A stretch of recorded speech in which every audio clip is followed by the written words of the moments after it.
va corriger un exercice d'électromagnétisme sur la propagation de la lumière dans un milieu optiquement actif. Alors l'énoncé: une onde plane de dépendance spatio-temporelle en exponentielle moins i oméga t moins k u scalaire r, où u est le vecteur unitaire de la direction de propagation, se propage dans un milieu homogène et isotrope pour lequel on nous donne B qui est égal à mu0h, le champ magnétique, et D, la permittivité, le diélectrique, qui est égal à epsilon 0 fois le champ électrique, donc vectoriellement, plus un coefficient alpha, nabla vectoriel E. Autrement dit, plus un coefficient alpha fois le rotationnel du vecteur 1. On nous donne alpha qui vaut 10-12 en système international. Donc petit a, pourquoi ce milieu contient-il des molécules n'admettant pas de centre de symétrie? Petit b, on pose donc oméga sur k, donc oméga c'est la pulsation de notre champ, k, notre vecteur d'angle, est égal à v, hein, v c'est à la dimension d'une vitesse. On rappelle ici que v0 va être égal à 1 sur racine de epsilon 0 mu 0. En l'occurrence, v0 c'est la célérité de la lumière dans le vide, hein, puisqu'on prend epsilon 0 permittivité diélectrique dans le vide et mu 0 la perméabilité magnétique dans le vide. D'accord. Alors, on prend gamma qui est égal à alpha k. On nous demande d'établir les relations suivantes. Alors, la première des relations, U vectoriel E est égal à V fois B, donc c'est une relation qui lie donc le champ électrique et le champ magnétique via la vitesse de propagation du milieu et la direction de propagation de l'onde. Deuxième relation à démontrer, que dans ce cadre, avec les hypothèses que l'on a faites, donc on a la relation vectorielle, U vectoriel B est égal à moins V sur V0, donc un scalaire, fois le champ électrique plus I fois gamma U vectoriel B, E. Hein. Donc c'est une relation vectorielle en notation complexe. Okay. Troisième relation, U scalaire B égale 0. Quatrième relation, U scalaire E égale 0. Autrement dit, E et B sont perpendiculaires à la direction de propagation de notre onde. D'accord. Donc je vous rappelle, ici on a une onde plane, monochromatique, une oméga, on a un vecteur dans le K et une direction propagation en U scalaire R. D'accord. Bien, donc on a affaire à une onde a priori plane, a priori. Hein. Donc pour une onde se propageant dans la direction des z strictement positifs, un calcul simple non demandé va conduire aux équations suivantes que l'on nous donne et avec lesquelles on sera amené à travailler dans le cadre de la résolution de cet exercice d'électromagnétisme. La composante spatiale suivant l'axe des z pour le champ électrique et le champ magnétique est nulle. On a la relation qui lie la composante spatiale en x et en y du champ électrique, donc relation complexe, hein, puisqu'il y a le nombre imaginaire qui intervient, via v0 carré sur v carré moins 1 fois la composante spatiale sur x du champ électrique est égale à moins i fois gamma fois la composante spatiale suivant y du champ électrique. Et enfin, on nous donne la troisième relation, v0 carré sur v carré moins 1 fois EY est égal à I gamma EX. Donc petit c, montrer que les seules ondes pouvant se propager dans le milieu sont des ondes polarisées circulairement. On nous demande ensuite de calculer l'écart relatif VG moins VD sur V0, des vitesses de propagation des polarisations gauche, donc VG sera la polarisation gauche et VD polarisation droite, dans le domaine optique. Donc on utilisera au choix ou la notation complexe pour les polarisations ou un calcul des composantes X et Y du champ électrique réel. Petit d, une onde polarisée circulaire gauche se propageant dans le vide arrive sur le milieu sous incidence normale.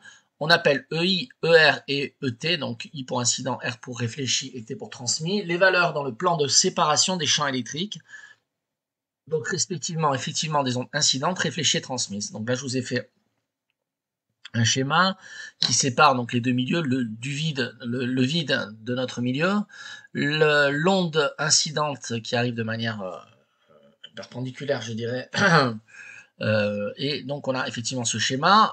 On nous demande, on pose que l'indice du milieu pour la polarisation gauche est égal à C sur VG. VG sera la vitesse de gauche de groupe. Bon, c'est la célérité de la lumière.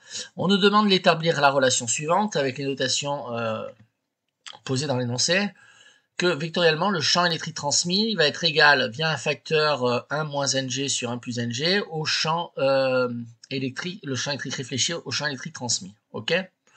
On nous dit d'utiliser la relation vectorielle selon laquelle U vectoriel E est égal à moins le champ électrique vectoriellement. Quelle est la polarisation de l'onde réfléchie? Enfin, E, à l'aide d'un dessin, faire comprendre pourquoi l'onde réfléchie associée à une onde incidente polarisée rectilignement est une onde elliptique dont le rapport du petit axe au grand axe est proportionnel au module de la différence entre NG et ND. Montrer que l'onde transmise est elle aussi elliptique. Petit f, montrer au fur et à mesure que l'onde transmise progresse dans le milieu, sa polarisation reste elliptique, mais que les axes tournent d'un angle proportionnel à l'épaisseur traversée. Donc on va maintenant corriger l'exercice.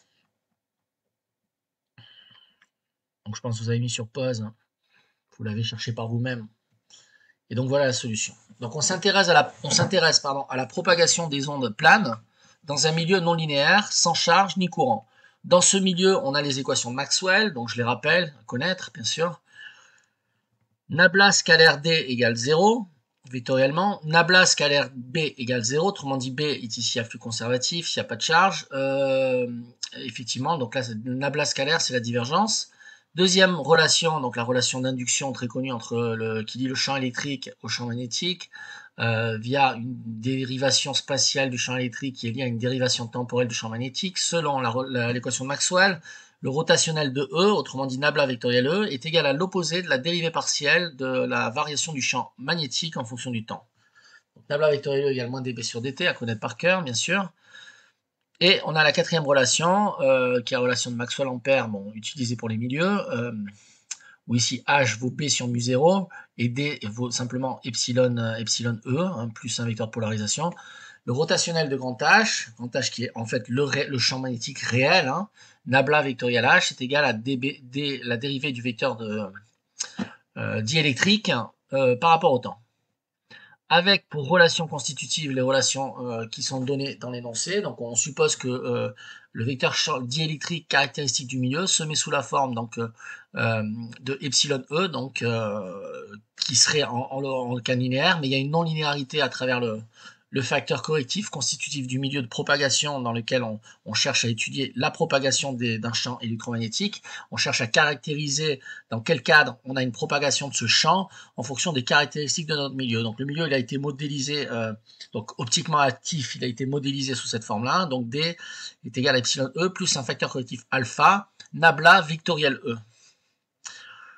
Et le champ électrique B, magnétique B est égal à mu0 H, mu0 perméabilité du vide. Donc la non-linéarité du milieu vient du terme rotationnel que l'on voit ici dans l'expression de D. Okay, puisque D est linéaire en champ électrique, mais il y a effectivement ce terme correctif spécifique donc d'un milieu optiquement actif qui est alpha nabla vectoriel E. L'opérateur nabla vectoriel E, c'est alpha rotationnel de E. Donc ça fait intervenir donc un rotationnel. On est donc dans une non-linéarité. Et donc voilà. Ça vient donc de la non-linéarité de l'expression de D. Donc pour la symétrie, donc les arguments de symétrie permettent de simplifier les calculs des champs électromagnétiques. Arguments basés sur les symétries spatiales des sources. Ces arguments s'appliquent lorsque les sources et champs mis en jeu sont séparément soit des scalaires et des vecteurs. Exemple par exemple de ρ, densité volumique de charge, le vecteur J, conductivité du champ magnétique, donc ρ à l'origine du champ électrique et J, la densité de courant à l'origine du champ magnétique, le champ électrique E et également nabla vectoriel E, le rotationnel de B, donc effectivement ce sont des vecteurs, mais on peut avoir aussi des pseudo-scalaires et des pseudo-vecteurs. B, le vecteur champ magnétique est un pseudo-vecteur, également nabla vectoriel E est un pseudo-vecteur. Mais on ne peut pas avoir un mélange des deux. Donc ici le champ D, donc la caractéristique diélectrique du milieu, fait intervenir effectivement un vecteur avec un pseudo-vecteur. Donc, il ne peut y avoir de source engendrant de possibles symétries. Ok. Alors, petit b, on considère une onde plane se propageant dans ce milieu dans la direction U. Donc, cette onde plane, on peut la modéliser sous la forme, on peut la mettre sous la forme, donc dépendance spatiale et temporelle, sous la forme d'un champ initial E0, hein, donc d'une amplitude E0 fois l'exponentielle moins I oméga t moins K U scalaire R. D'accord? Donc on a ce facteur de phase, phi, qui est égal à oméga t moins K U scalaire R, qui fait intervenir effectivement la pulsation et le vecteur d'onde caractéristique de notre champ électrique. Et on cherche effectivement à quelles conditions sur une onde de ce type-là, donc les conditions en pulsation, géométriquement, en angle, en vecteur d'angle, à quelles conditions en fait on va pouvoir propager un champ électromagnétique dans un tel milieu. Voilà, on cherche à caractériser la propagation dans le milieu optiquement actif. Donc on pose gamma est égal à alpha k, on obtient pour l'induction électrique donc D qui est égal à epsilon E plus donc alpha k, donc plus I alpha k U vectoriel E, puisque le rotationnel nabla vectoriel E, si E se met sous cette forme, donc l'opérateur nabla, je le rappelle, c'est un opérateur de dérivation spatiale, d'accord? Donc vous avez de l'exponentielle moins I oméga t fois de l'exponentielle I k U scalaire R. Si vous dérivez par rapport à R, il vous sort du KU. Vous dérivez une première fois, vous dérivez une deuxième fois, il vous sort du KU. Et en fait, l'opération, donc ça, il faut le connaître par cœur, c'est-à-dire lorsque vous avez du rotationnel sur une onde de plane de ce type-là, rotationnel, il vous sort du IKU vectoriel, ok? Donc D se met sous la forme epsilon E plus I gamma U vectoriel E, et donc il est facile d'en déduire grâce à la première équation de Maxwell, nabla scalaire D égale 0, que U scalaire E est égal à U scalaire D égale 0. Autrement dit, le champ électrique, le champ électrique se propage, donc qui est un vecteur, d'accord, qui évolue en fonction du temps et spatialement, donc se propage dans une direction de propagation, donc qui est orthogonale au vecteur d'onde, de l'onde incidente, ok? Donc, on se sert de 2 ensuite pour trouver B, effectivement, pareil, donc on se sert de nabla vectoriel E qui est égal à moins dB sur dt, nabla vectoriel E, ça va être égal à IK vectoriel E, effectivement, nabla vectoriel E, on le traduit automatiquement quand on a une onde plane de ce type-là, en exponentielle moins I oméga t moins K scalaire R, où est-ce qu'elle est, d'accord, donc exponentielle moins I oméga t moins K scalaire, moins K U scalaire R, U étant le vecteur d'onde, d'accord, la direction de propagation du vecteur d'onde, donc le nabla vectoriel E, c'est du IKU vectoriel E. C'est égal à moins dB sur dt, dérivé par rapport temporellement un vecteur champ électrique qui est sous la forme en exponentielle moins I oméga. Si vous dérivez temporairement, effectivement, j'ai du mal à la retrouver à chaque fois, si vous dérivez temporairement un exponentiel en moins I oméga t, la dérivée temporelle, elle intervient juste sur du I oméga. Ici, c'est une composante spatiale, donc il vous sort du moins I oméga. Moins par moins, ça fait plus I, donc il vous sort du plus I oméga, ok?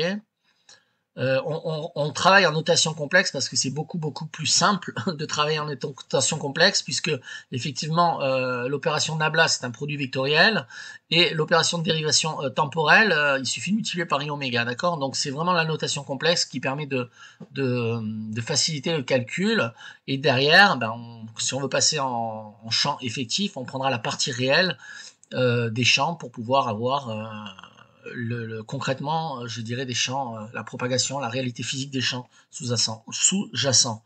Maintenant, effectivement, on travaille en notation complexe. Donc I oméga B. Donc de cette relation, on en déduit que U vectoriel E est égal à V fois B, avec V qui est la vitesse de phase, en fait, qui est égale au rapport entre la pulsation et notre vecteur d'onde K. La norme de notre vecteur d'onde. L'équation 3, donc div de B égale 0, donne alors de façon immédiate U scalaire B égale 0, et donc on en déduit également que notre champ magnétique est orthogonal à la direction de propagation de l'onde.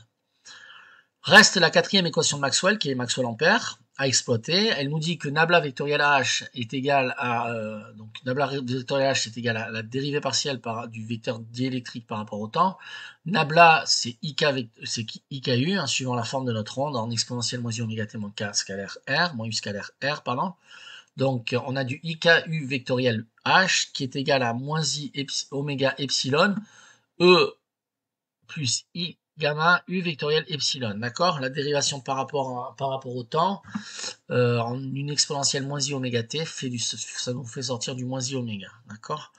Donc, ce qui conduit à U vectoriel B qui est égal à moins V sur V0, donc ce scalaire complexe, facteur donc d'une somme vectorielle complexe entre le champ électrique et plus le vecteur formé par le produit vectoriel entre le vecteur de direction de propagation U et le vecteur champ électrique via un coefficient complexe I gamma.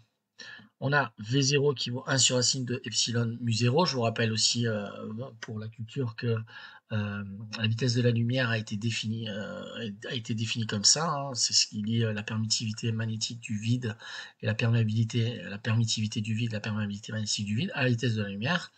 Donc application, on considère que le vecteur de direction de propagation de notre onde U est suivant Z, donc Z chapeau, le vecteur unitaire. On aura alors que E de R et de T va être égal à exponentielle moins I oméga T moins KZ, facteur de EX, X chapeau, plus EY, Y chapeau. Soit vectoriellement, donc on écrit cette relation vectoriellement, E de R et de T se met sous la forme exponentielle moins I oméga T moins KZ, facteur donc d'un champ électrique, donc dont les trois composantes spatiales sont mises sous la forme d'un vecteur colonne. D'accord. On a en effet que Z chapeau scalaire E qui est égal à EZ qui est égal à 0. Okay. Il vient alors maintenant que nabla vectoriel E est égal à IK exponentielle moins I oméga T moins KX. Donc ça c'est la composante, l'amplitude du vecteur qui est donc moins moins EY, EX et 0.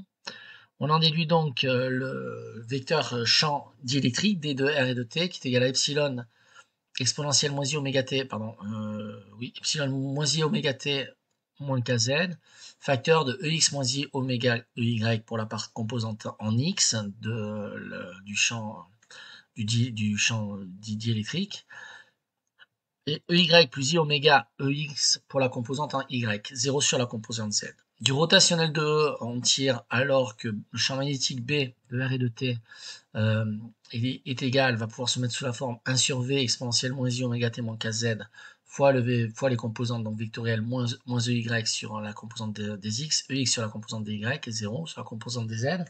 On vérifie bien qu'on a la divergence du vecteur B qui est nulle, nabla scalaire B égale 0. Et la dernière équation de Maxwell, retravaillée, va nous donner nabla vectoriel H, donc rotationnel de H, qui est égal à moins I fois K vecteur d'onde divisé par mu 0 permittivité magnétique du vide fois V, la vitesse de notre onde. Mon indice rotationnel est d'autant plus faible que la vitesse de l'onde est importante. Bon, bref. Remarque au passage, exponentielle moins I oméga T moins KZ fois le vecteur de composante X, Y est 0. Ceci est égal à, donc d'après la troisième équation de Maxwell-Ampère, donc ce rotationnel va être égal à la variation temporelle de D, donc la dérivée partielle de D par rapport au temps, avec la dérivée partielle de D par rapport au temps, qui est égale à moins I oméga exponentielle moins I oméga T moins KZ, facteur du champ de composantes suivant X, EX moins I oméga EY, de composantes suivant Y, EY plus I oméga EZ, et de composantes suivant Z, 0. Ce qui conduit au système d'équations suivant, donc on a un système de 2, qui est le suivant, donc V0 carré sur V carré moins 1 fois la composante en X du champ électrique, plus I gamma fois la composante en Y du champ électrique est égal à 0, et I gamma fois EX moins V0 carré sur V carré moins 1 fois la composante en Y du champ électrique est égal à 0. Donc on a un système linéaire homogène de deux équations, à deux inconnus, qui n'a de solution non triviale que si son déterminant est nul. Donc on va calculer le déterminant donc, de ce système, le déterminant de Cramer. Donc V0 carré sur V carré moins 1 au carré est égal à gamma au carré. On en déduit donc automatiquement que V0 carré sur V carré moins 1 vaut plus ou moins oméga. Donc lorsqu'on a la solution acceptable, va être V0 carré sur V carré moins 1 est égal à gamma. Et donc, on va obtenir une relation qui lie la composante suivant l'axe des Y du champ électrique et la composante suivant l'axe des X. EY est égal à IEX. Donc, c'est une relation qui caractérise une onde plane circulaire gauche. Lorsque V0 carré sur V carré moins 1 est égal à moins gamma, on va obtenir EY qui est égal à moins IEX. Et cette relation caractérise une onde plane de polarisation circulaire droite. Donc en conséquence, dans ce milieu, les ondes planes susceptibles de se propager auront une polarisation circulaire, à l'exclusion de tout autre type d'onde plane. Il faut maintenant calculer les relations de dispersion. Donc, calculer la relation de dispersion pour savoir quelle est la contrainte à imposer sur notre vecteur d'onde, sur la pulsation, sur la bande de fréquence des ondes qui vont pouvoir se propager de façon effective dans notre milieu optiquement actif, donc associé aux deux états de polarisation. Bon, pour ce qui concerne la relation obtenue conduisant à la polarisation gauche, donc caractérisée par V0 carré sur V carré moins 1 égale gamma, on réintroduit K puisqu'on le cherche. Donc la relation va se réécrire comme suit, puisque V est égal à oméga sur K. D'accord? Donc on a du V0 carré K carré sur oméga carré moins 1 est égal à alpha K. D'où K carré moins alpha oméga carré V0 carré K moins oméga carré sur V0 carré égale 0. On a une équation du second degré en K, puisque K est l'inconnu de notre système. Donc on calcule le discriminant, donc delta, delta vaut alpha carré oméga 2 V0 carré au carré, donc moins 4AC, donc moins 4 fois moins oméga 2 sur V2, donc plus 4 fois oméga 2 sur V0 carré. Donc soit un discriminant qui est égal à 4 oméga carré sur oméga 0 carré, car on peut négliger le terme en alpha 2. D'accord? Puisqu'on nous a dit, bon, je ne remonte pas tout en haut, vous l'avez vu, donc c'est la page 11, allez, je remonte, effectivement, on nous dit que alpha est de l'ordre de 10-12 dans les SI. Ok? Donc, alpha étant de l'ordre de 10-12, on peut largement, abondamment le négliger. Ok? Donc, on obtient ainsi une seule solution positive, Kg, donc qui va être de la forme donc oméga sur V0 plus 1 demi de oméga carré sur V0 carré. Autrement dit, notre milieu, il y a deux types d'ondes qui peuvent se propager, hein, a priori, des ondes de type circulaire gauche et des ondes de type circulaire droite. Et on a une très jolie relation, qui est la relation constitutive des ondes se propageant dans le milieu, qui lie donc le vecteur de notre onde, pour une onde polarisée circulaire gauche, donc à la pulsation propre de notre onde incidente, et à la vitesse de propagation dans notre milieu, d'accord, V0. Alors, on trouve bien donc que Kg est égal à oméga sur V0 lorsque alpha égale 0. Effectivement, lorsque alpha égale 0, on retrouve le vecteur d'onde traditionnel de propagation des ondes électromagnétiques qu'on connaît dans le vide, avec les équations de Maxwell de propagation dans le vide. Donc de même, pour l'onde polarisée à droite, conséquence de la relation V0 carré sur V carré moins 1 est égal à moins gamma, on trouve que Kd, donc le vecteur d'onde pour une onde polarisée circulairement droite, doit être égal à oméga sur V0 moins 1 demi de alpha oméga 2 sur V0 carré. Ok? Je rappelle que le vecteur d'onde, c'est pour une onde plane, c'est 2π sur lambda. Autrement dit, c'est à la dimension de l'inverse d'une longueur. Ok? Alors, on peut maintenant calculer les vitesses associées, donc la vitesse de groupe, donc vitesse Vg qui est la vitesse gauche, pas confondre avec vitesse de groupe, mais bon, ça s'écrit pareil. Donc, égal au rapport de la pulsation sur Kg. On a Kg qui vaut oméga sur V0 facteur de 1 plus 1 demi de oméga, donc 1 demi de alpha oméga sur V0. Donc, on inverse cette relation pour avoir 1 sur Kg qui est égal à V0 sur oméga, facteur de 1 plus 1 demi de alpha oméga sur V0 à la puissance moins 1. Donc ceci peut se mettre en faisant effectivement un développement limité au premier ordre, 1 plus x à la puissance alpha avec x petit et du type 1 plus alpha x. Donc ceci on peut le mettre sous la forme V0 sur oméga facteur de 1 moins 1 demi oméga sur V0. On obtient alors Vg qui est égal à V0 facteur de 1 moins 1 demi de oméga sur V0. Autrement dit, la vitesse pour une polarisation gauche va être égale à la vitesse du milieu, hein, auquel on soustrait un terme correctif qui va être en 1 demi de alpha oméga. Donc un calcul identique, donc je ne l'ai pas fait, je ne l'ai pas détaillé, mais c'est le problème égal est complètement symétrique, donc vous le trouvez, vous le faites vous-même, et donc vous trouverez ça, c'est que la Vd est égal à V0 plus 1 demi de oméga de alpha oméga. On en déduit alors l'écart relatif qui est demandé par l'énoncé. Vg moins Vd sur V0 est égal à moins alpha oméga sur V0. On dit c'est égal à moins alpha, facteur de K, plus un terme qui est négligeable par rapport à alpha. C'est de l'alpha 2. On a un terme négligeable en alpha 2. Donc cet écart relatif se mesure sous la forme moins gamma, plus quelque chose qui est négligeable en alpha 2. Donc, question D. L'onde initiale arrivant sous l'incidence normale, moins le vecteur d'onde KI qui est égal à KI fois U. vecteur unitaire de propagation de l'onde, perpendiculaire au plan d'incidence. L'onde réfléchie aura son vecteur d'onde dans la direction donc opposée, et l'onde transmise sera parallèle à KI. Bon, j'ai pas fait un schéma, mais vous avez une onde qui se... c'est mon curseur de souris, elle arrive ici, en vertical, vous avez le milieu, à droite, vous avez le milieu en blanc, et à gauche, vous avez le vide. Tchac, il y a une onde d'incidence qui arrive, il va y avoir une onde réfléchie, elle arrive, elle est réfléchie, une partie, elle arrive et réfléchie, une partie qui est transmise. Donc, tout ce qui nous importe maintenant, c'est de connaître quel est le pourcentage de l'onde transmise, le pourcentage de l'onde réfléchie, et quelles sont les relations entre les amplitudes des différentes ondes, d'accord, notamment au-delà des aspects vectoriels. Donc de ce fait, tous les champs seront dans le plan parallèle au plan d'incidence séparant les deux milieux. De plus, la continuité de la composante parallèle des champs électriques au passage de la surface de séparation va conduire à la relation, donc vectoriellement, le champ électrique incident plus le champ électrique réfléchi est égal au champ électrique transmis. Donc en l'absence de densité de courant surfacique, on a de même continuité des champs magnétiques. HI plus HR est égal à HT, ce qui induit que la composante transmise, donc le champ magnétique transmis vectoriellement plus le champ magnétique réfléchi vectoriellement est égal au champ magnétique transmis. Voilà, il y a une erreur, pardon, c'est le champ magnétique incident ici. Hein. C'est pas un T, j'ai mis un T, mais c'est le champ incident. Donc le champ magnétique incident plus B réfléchi est égal à BT. Donc cette relation, cette relation devient KI vectoriel EI plus KR vectoriel ER, puisqu'on est sur des ondes planes, donc est égal à KT vectoriel KT vectoriel E transmis. D'accord? Donc les vecteurs d'onde incidents, réfléchis et transmis, au champ électrique incident, réfléchi et transmis.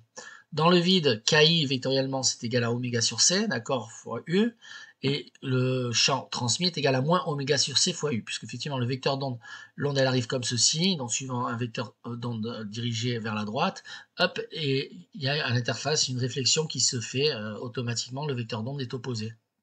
Ok. Et dans le milieu, ce qui explique le signe.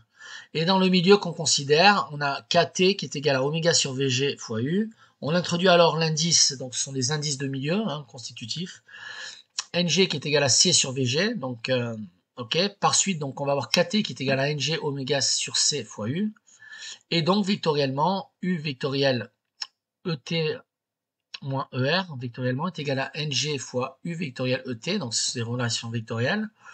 Soit tout passer à gauche, on a U vectoriel EI moins ER moins NG ET vectoriellement est égal à 0. Donc U n'étant pas le vecteur nul, on doit avoir effectivement cette composante qui est égale à 0, d'où le système EI plus ER est égal à ET vectoriellement, et EI moins ER vectoriellement est égal à NG, l'indice du milieu, fois E transmis. On résout ce système donc des équations à deux inconnues et on obtient donc les solutions. C'était effectivement ce que nous demandait l'énoncé. Autrement dit, on a exprimé le champ électrique transmis en fonction du champ électrique incident et des paramètres constitutifs du milieu. En fait, on a fait apparaître des indices. D'accord. Je remarque que ces indices sont adimensionnés. J'ai pas fait la remarque, mais je la fais ici. NG, c'est le rapport de la célérité de la lumière sur une vitesse, la vitesse de propagation de l'onde circulaire gauche. Autrement dit, on a des mètres secondes moins 1 au numérateur, des mètres secondes moins 1 au dénominateur. Donc NG est bien adimensionné, c'est bien un indice. Donc il y a bien homogénéité de cette relation-là. De même, ici, le champ électrique transmis donc, va être exprimé sous la forme du champ électrique incident. Il a donc la même direction. Et le facteur de transmission, en fait, c'est 2 sur 1 plus NG. Autrement dit, plus le milieu NG va être important, moins le champ électrique sera transmis dans le milieu. D'accord. Donc l'indice, la force de l'indice de l'indice va effectivement incider, influer sur la composante en module à la transmission du champ électrique dans le milieu. Donc l'onde réfléchie étant proportionnelle à l'onde incidente, sa polarisation sera la même. Idem pour l'onde transmise. Pour le cas où l'onde incidente est polarisée à droite, on aura les mêmes résultats en remplaçant NG par ND. Donc maintenant, que se passe-t-il lorsque l'onde incidente est polarisée rectilignement? Eh bien, on peut toujours choisir l'axe des Z aligné avec le vecteur d'onde incident, KI, avec le vecteur KI, et orienter les X le long de notre champ électrique. On pourra alors mettre le champ électrique incident RT sous la forme donc d'une exponentielle moins I oméga T moins KZ, d'accord, avec un vecteur donc champ électrique qui a une composante uniquement suivant X. Donc on peut le décomposer en deux ondes polarisées circulairement. Autrement dit, donc bon, ceci on fait sortir l'amplitude et on a donc du E0 exponentielle moins I oméga T moins KZ fois le vecteur d'onde de coordonnées 1, 0, 0, mais ce vecteur de coordonnées 1, 0, 0, de manière intuitive, on peut le décomposer en une somme de deux vecteurs, 1 demi fois le vecteur 1, I0, plus 1 demi, 1 moins I0. C'est un artifice un peu mathématique.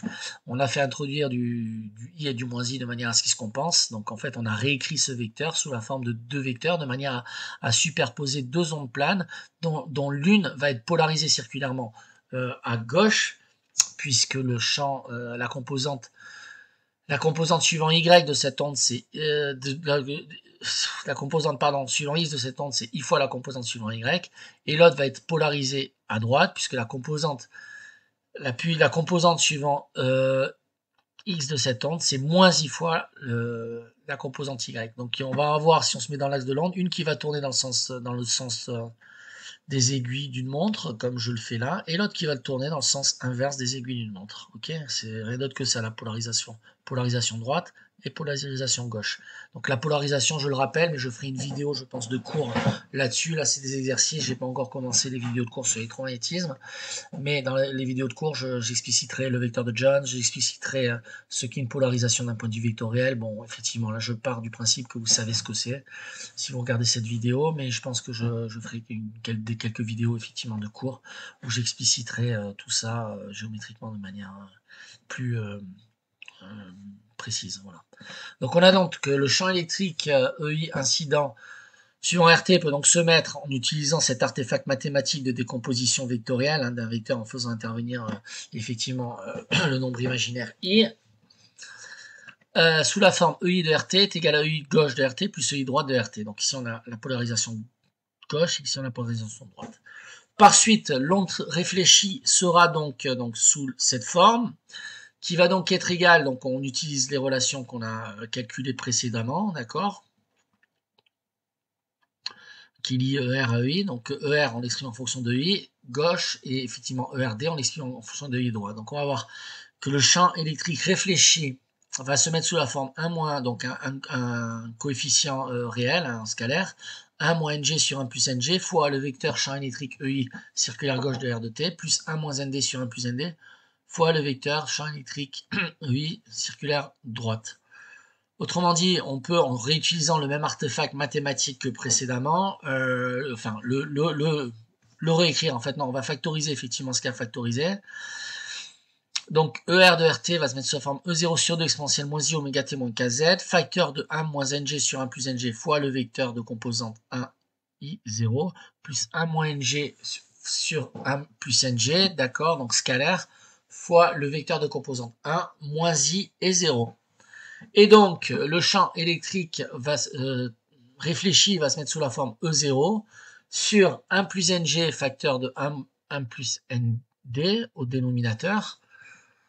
Autrement dit, comme ils sont au dénominateur, c'est pour ça que plus ces indices sont importants, moins on va avoir de champ réfléchi, ok, et plus on va avoir de la transmission dans notre milieu. Et fois l'exponentielle moins I oméga T moins KZ, facteur, donc pour la composante X, on va avoir, suivant l'axe des X, on va avoir du 1 moins NG-ND, et sur la composante Y, du I, facteur de ND moins NG. Autrement dit, si les deux indices, droite et gauche, sont égaux, on peut annuler ces termes-là, et on n'aura pas de composante suivant du champ réfléchi, suivant Y. L'onde réfléchie à une polarisation donc elliptique. Le rapport de ces axes, on va le calculer, donc c'est le module de Y sur le module de X. Autrement dit, le module de Y, on fait intervenir du module de I, ND moins NG, le module de I c'est 1, sur le module de X, c'est-à-dire sur ça, sur le 1 moins NG, ND, pardon. Et donc, c'est égal à alpha oméga sur C sur epsilon, divisé par epsilon moins 1. Si alpha égale 0, alors E est polarisé rectiliennement, puisque effectivement, on doit avoir du 1 là, normalement. On a donc exprimé ce rapport de champ, en fait, qui permettent de caractériser les ondes, notamment elliptiques. C'est qui va être donc fonction de notre facteur alpha qui caractérise notre milieu. Ok, qui caractérise la non-linéarité de notre milieu, donc optiquement actif, et de la pulsation. Voilà. Le reste étant des données du problème. Donc F, quelques commentaires sur l'onde transmise. Il ne peut exister d'onde plane de polarisation quelconque. On vient de le voir dans un tel milieu.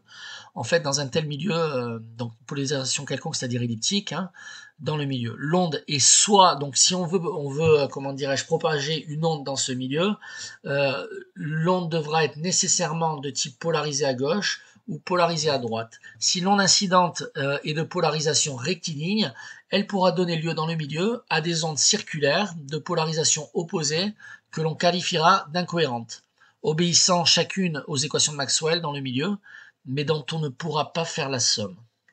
Donc en effet, pour une onde de polarisation gauche, on va avoir donc que V0 carré sur V carré moins 1 est égal à gamma, et pour une onde droite, V0 carré sur V carré moins 1 est égal à moins gamma. Donc pour avoir les deux à la fois et dans le même champ, il faut donc que gamma soit égal à moins gamma, ce qui signifierait gamma égale alpha égale 0. Et là, le milieu serait linéaire et on aura effectivement notre vecteur diélectrique du milieu qui sera égal à epsilon fois E, autrement dit, via un facteur de proportionnalité, le milieu, les composantes du diélectrique sont alignées avec le champ E. Okay. Le vecteur d'onde K est unique et toutes les polarisations sont possibles. Donc voilà pour cet exercice. Bon, c'est le deuxième exercice, je crois que je fais dans la chaîne troisième d'électromagnétisme. J'ai pas encore réellement fait de cours. Je pense dans les prochains jours, prochaines semaines, mettre des cours sur l'électromagnétisme et approfondir cet aspect-là qui m'intéresse. Voilà, bon, avec d'autres exercices tout aussi intéressants, un peu moins calculatoires ou un peu plus, avec toujours des objectifs physiques derrière et des interprétations physiques des calculs théoriques que l'on fait. Voilà. Voilà pour cette vidéo.